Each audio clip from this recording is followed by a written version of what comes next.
Well, welcome to each of you and to another session in the Pathways to Employment series. As I've emphasized elsewhere and often pretty emphatically, preparation for the world of work must take place throughout high school if youth with significant disabilities are going to obtain meaningful and satisfying work.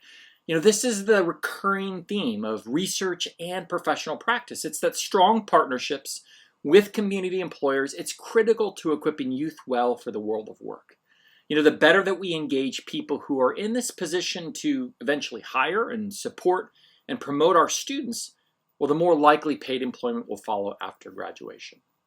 Well, we've already covered the myriad reasons that youth with severe disabilities might be interested in a good job. Of course, there's the paycheck. But a good job also brings pride and purpose. It develops skills and social connections. It builds a resume and confidence. And again, well, there's the paycheck. See, these reasons should certainly sound familiar. They're the same things that you might hear from any young person when talking about employment. But it's equally true that employers are also looking for good employees. Most are eager to hire youth and young adults who bring needed skills, who give their best effort, who remain committed to the work, who are eager to learn, and who bring joy to the job. But how do you find those willing and welcoming businesses? And how do you cultivate an interest among employers who maybe have never really thought about hiring youth with disabilities? Well, I know this can be new territory for many special educators. Perhaps some of you have even kind of stumbled into this area of special education and secondary education, rather, and you've had little coverage of transition in your own pre-service programs. So during this session, you'll identify some of the reasons that employers may actually be drawn to hiring students with significant disabilities. You'll learn how individuals and organizations in your community could help connect you to employers. And you'll also hear some recommendations for school-business partnerships. So let's go ahead and get started. And we'll do that by beginning our conversation by sharing some of the reasons that employers might actually be inclined to partner with you and your school in this area of employment preparation. In one of our recent qualitative projects, we ended up interviewing employers who were already participating in these kinds of school-employer partnerships. And they identified 5 primary factors that really led them to enter into these relationships. Well, you might be surprised how many employers themselves have personal connections to disability, whether that's through their family or even through friends. According to the recent U.S. Census, 1 in 3 households in any community, even in your community, 1 in 3 households includes at least one member with a disability. And this includes the families of employers. Interestingly, many who just maybe have never realized how important work can be for people with disabilities and how they're in a perfect position to do something about it. Now, I recall working with a school district in Wisconsin who asked their Chamber of Commerce to share about their need for employers to hire youth with severe disabilities for summer employment.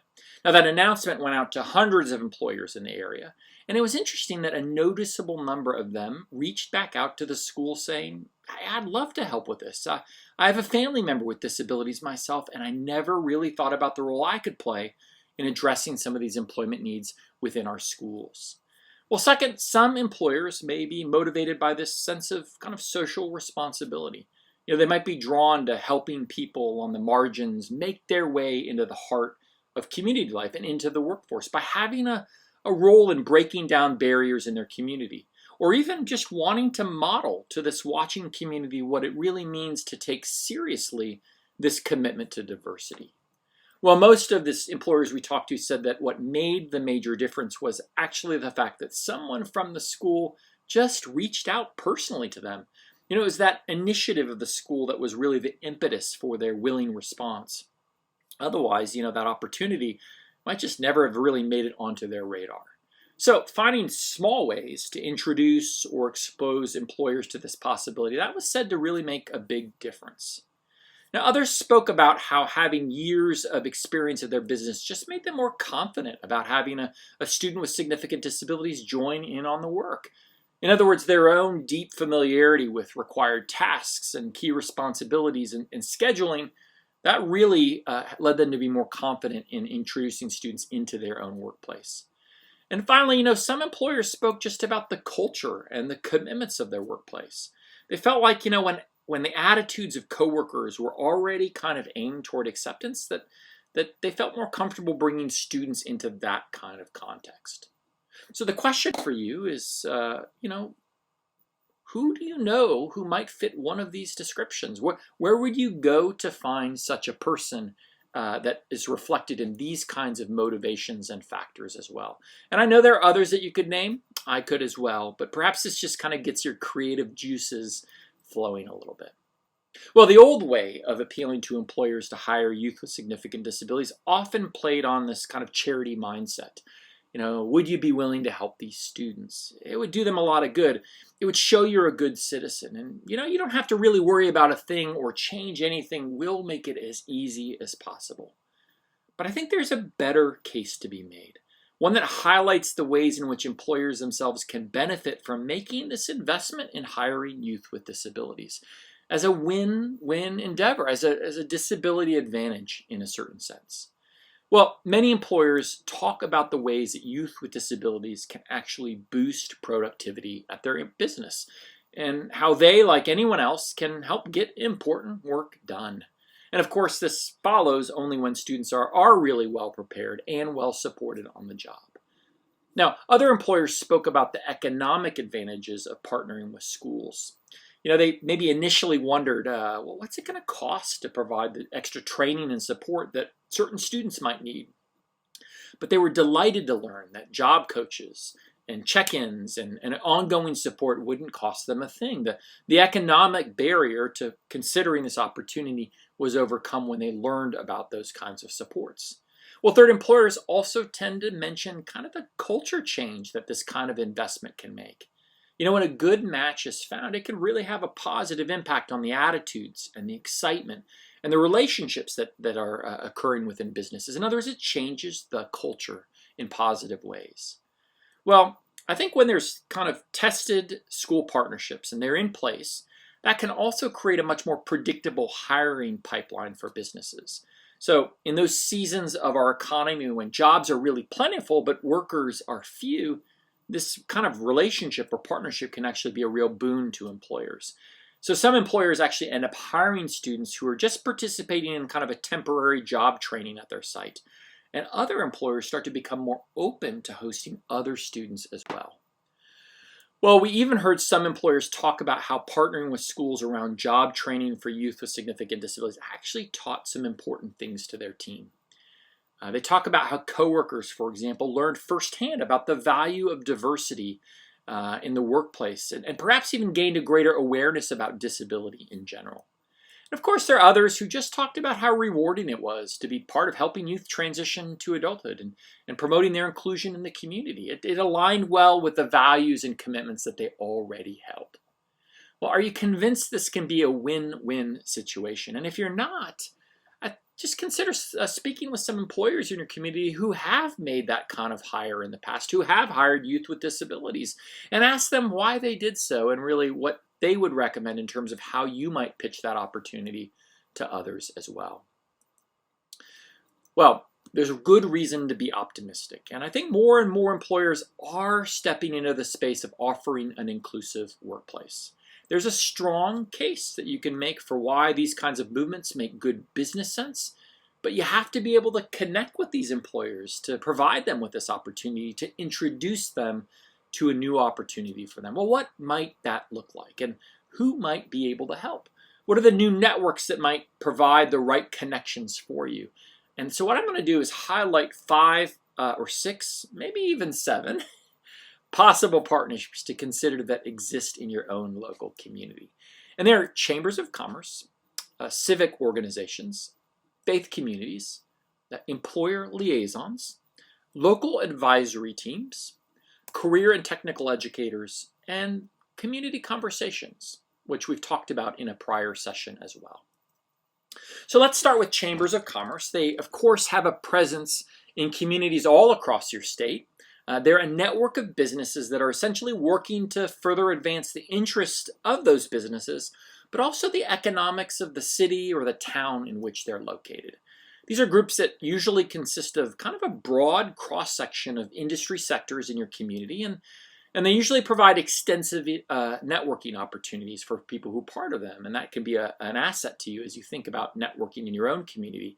But they also know about the local economic forecast of your town and state, and they're usually, often, I would say, willing to support local organizations and groups as well. So partnering with these kinds of employer networks in some way gives you access to a much broader range of potential employers who can then, while exponentially, I think, expanding the job opportunities and resources and relationships that then become available to students with significant disabilities. So these kinds of employer networks may also be willing to support the career development of students in your school by sharing job opportunities with schools, by advocating for their member businesses to hire students with disabilities. They might invite schools to advocate for their students and supports at their upcoming meetings, and even just helping you connect from educators to local employers.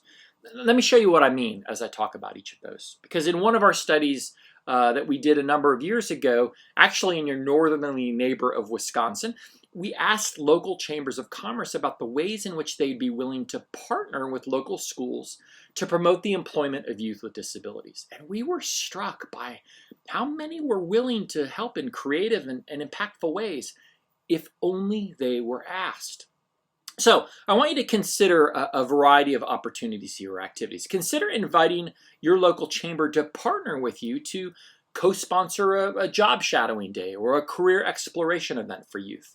You could have them co-sponsor a job fair, or provide feedback to your own teachers on their career development and vocational programs, on your transition program. You can partner with them to help match youth to job opportunities in your community, or even to help you create a directory of employers with jobs and internships that are available to youth, or even offer mock interviewing or resume writing practice. So these are just 6 initial ways that you could partner, and what I'm going to do is add in the percentage of chambers of commerce in our study who said they felt it was at least some degree feasible to partner with schools in this way. Now, it wasn't 100% in any area, but you can see the majority of businesses, or of chambers rather, might be open to these kinds of possibilities. Now, we also asked them about 3 activities they might undertake as a chamber. And these included simply including information about your school's vocational or transition program in their website or on their newsletters.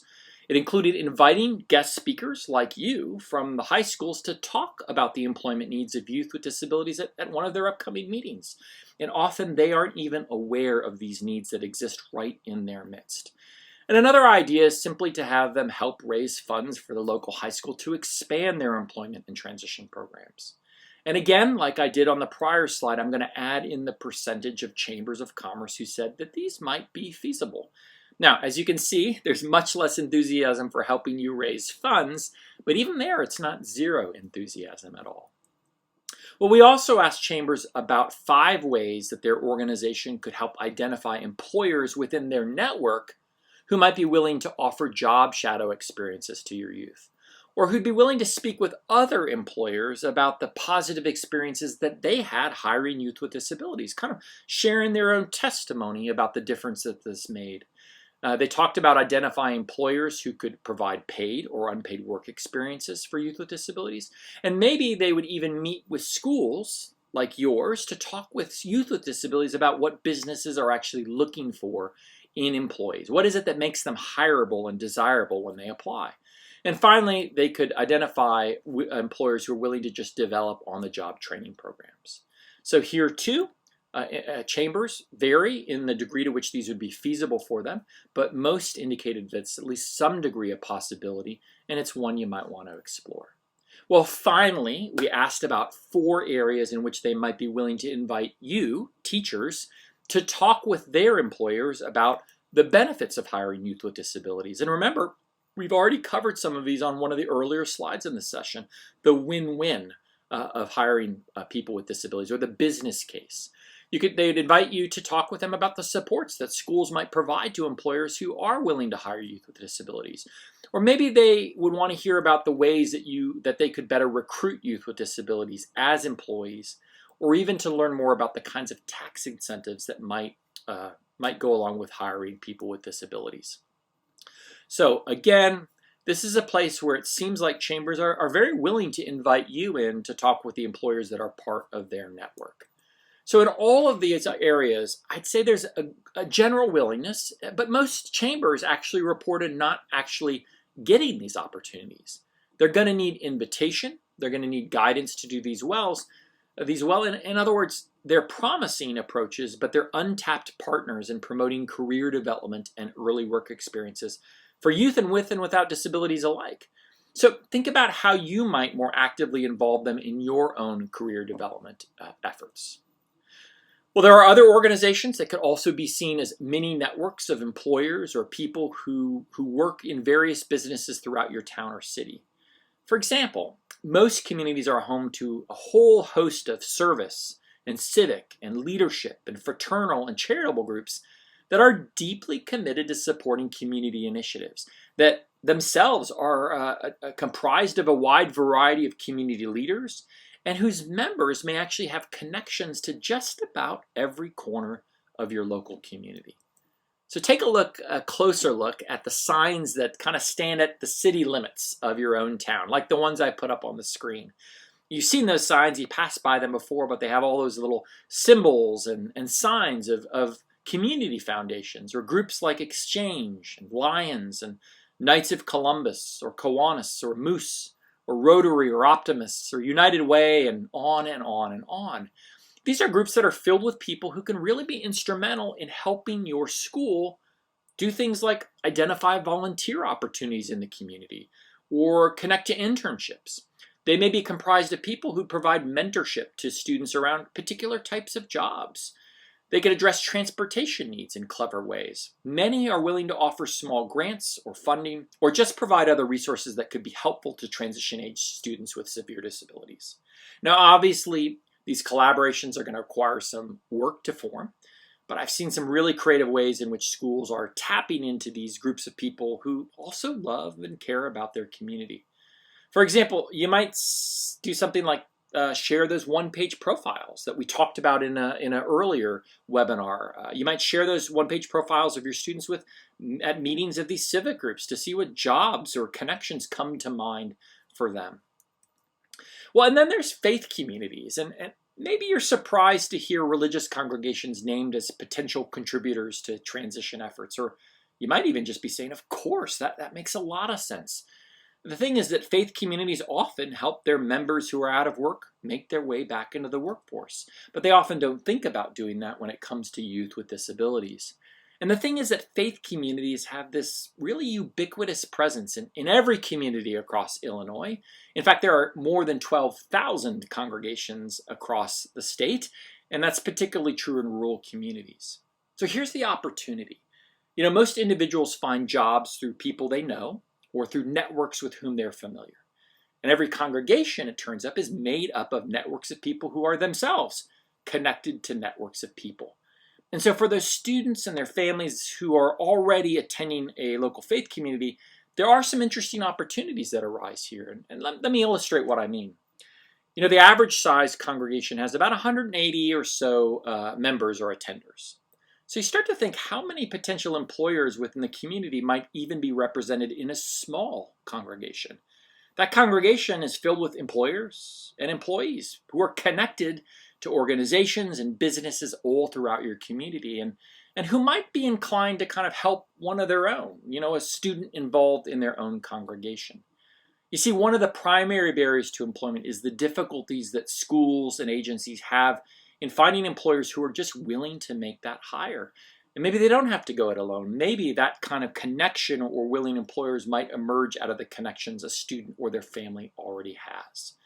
I remember back when I was a high school transition teacher, and I was trying to find employment for one of my students in our 18 to 21 program. He was interested in working somehow in kind of a medical or dental office. And so I visited dozens of them within the large city in which our program was located. And the response that I always heard from these offices and their employers was, well, no, we're not really sure, maybe not now. In essence, no. But his mom mentioned in passing at one of the IEP meetings and transition planning meetings that there might be people who own or work in medical offices who attend their local parish. It was a large Catholic parish. And so we approached the priest about just sharing the student's desire for employment in this area. And it turns out that 5 people from that parish responded after the service and said, we're willing to offer the student an opportunity to come visit, maybe an interview. And 3 said we'd be committed to actually hiring the individual. So think about your congregation as filled with people connected to all of these different businesses throughout your community. But a congregation is also an association of people who are frankly connected with other people. And it's through personal connections that most people actually get their jobs. Most of us got our first jobs and maybe even our current jobs through someone we know. And social scientists tell us that the average person has a personal network of about 150 to maybe 600 people. So let's just take the lower of that number, 150. We each know about 150 people, and now multiply that number times the membership of a local congregation. And so if you've spent time getting to know a student's aspirations and strengths and goals related to some particular area of work, now the question is, who in our congregation knows someone who could use someone in that area of work? But there also may be people willing to help students prepare for or find that job in the first place. So think about the talents and experiences that might exist in a local congregation that are just the kind of help that someone needs to make that employment connection. There are contributions someone may make to helping someone find a job that actually doesn't require any disability expertise. And most people have gifts they've just never realized might benefit someone else on this road to work. So what might this look like? Well, if a student and their family is part of a faith community and they're interested, a small group of people there could come alongside and get to know the young person. They listen and look for the gifts and passions and skills that student possesses. And then they reach out through the members of the congregation and beyond to find an employer in the community who needs exactly those gifts and skills in their workplace. And after all, as we've said before, faith communities are filled with employers and employees and others who are connected to businesses and work opportunities all throughout the community. So that group might just be guided through some questions that kind of look like this. They might ask, which strengths and gifts and passions should we consider when thinking about a meaningful job? And what are the prior experiences that we should remember when considering jobs for this person? What types of job responsibilities might be a really good fit based on what we know of this young person as they've grown up in our congregation? And what are the possible businesses and organizations as we think about our broader community where those types of jobs actually exist? And now, who do we know or should talk to in our congregation or even beyond who have connections to those kinds of places? Once we've identified those places, we start to think about the kinds of supports the student will need to promote their success and what our next steps might be as a group. The other thing is you can flip the whole thing and simply make sure you're inviting members of a student's faith community, if they want them there, to be part of these school-led, person-centered planning and transition meetings. They might have excellent insights for your team as you think about jobs and connections. We do have a guide on what this has looked like for 4 states that you can download for free at this link. Well, fourth, some high schools identify someone on the business side of the community to serve as something called an employer liaison to the school.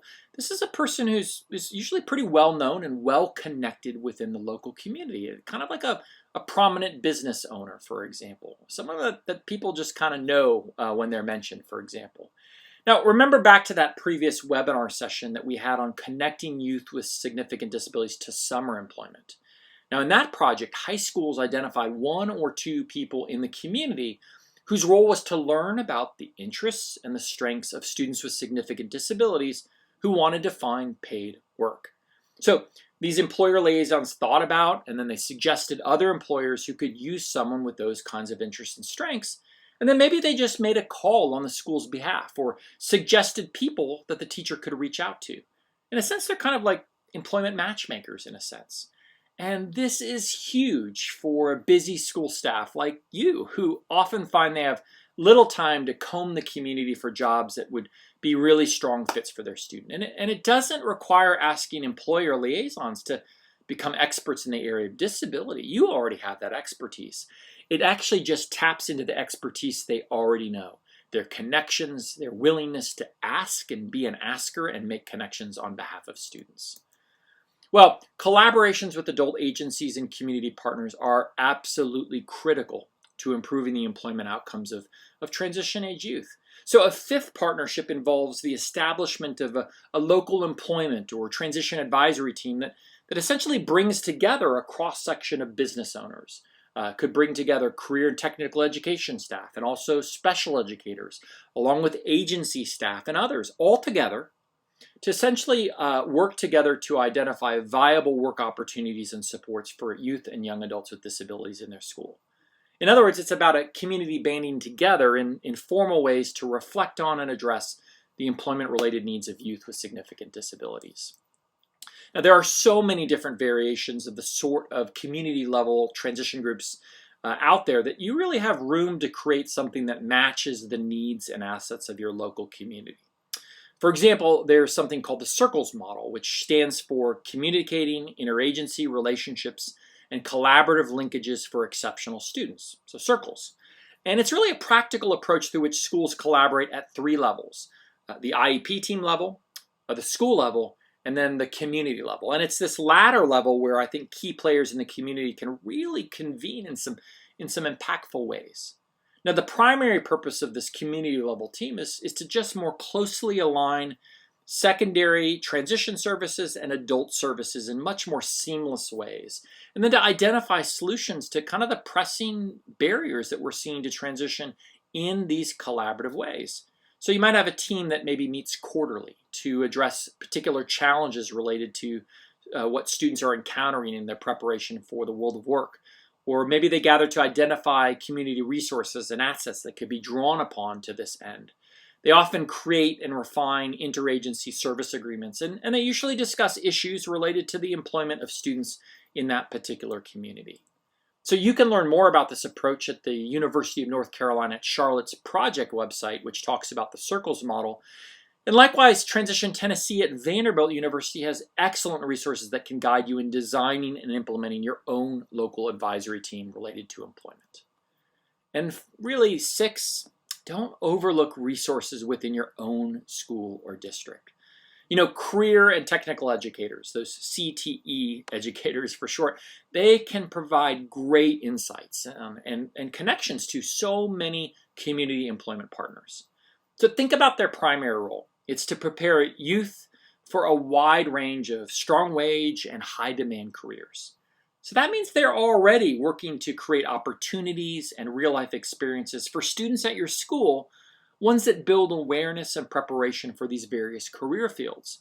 So this often means that they're involved in developing partnerships with local businesses, and they're involved in developing internships and apprenticeship opportunities for students. For example, in one of our own recent projects here, our team found that about half, almost half, of CTE teachers said they had strong partnerships with local businesses.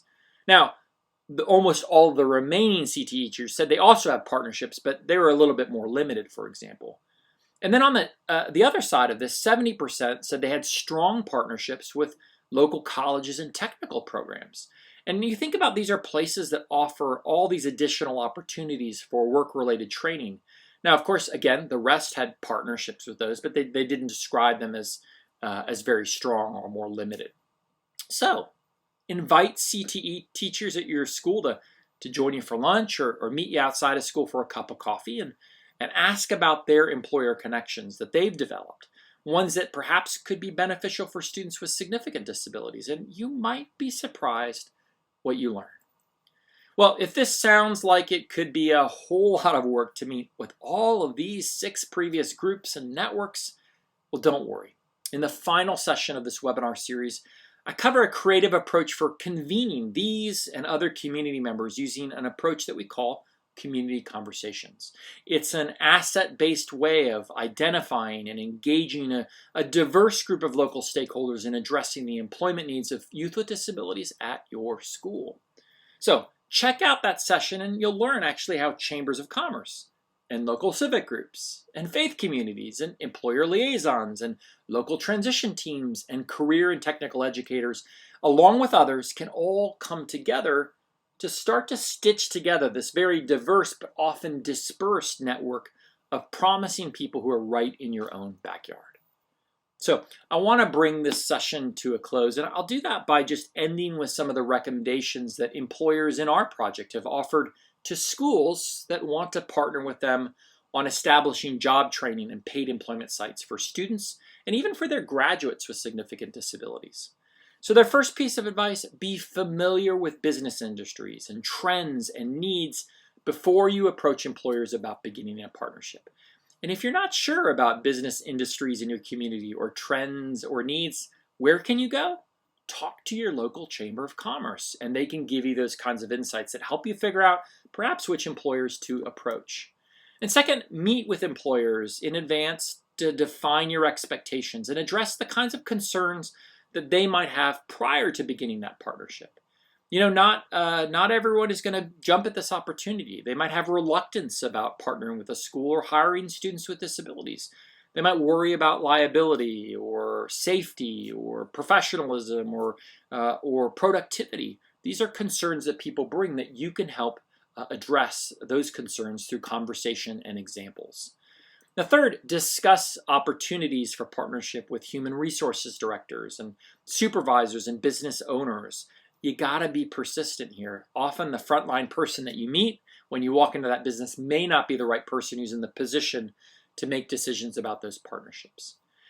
And fourth, I'd encourage you to highlight some of the company-specific benefits that could result from such a partnership. And you know what? We've already talked about those. Go back to the slides where we talked about this is a win-win endeavor. There are good things that can come to employers when they make this kind of a commitment to partnering and hiring youth with significant disabilities around benefits and productivity and all the other kinds of things that we talked about earlier.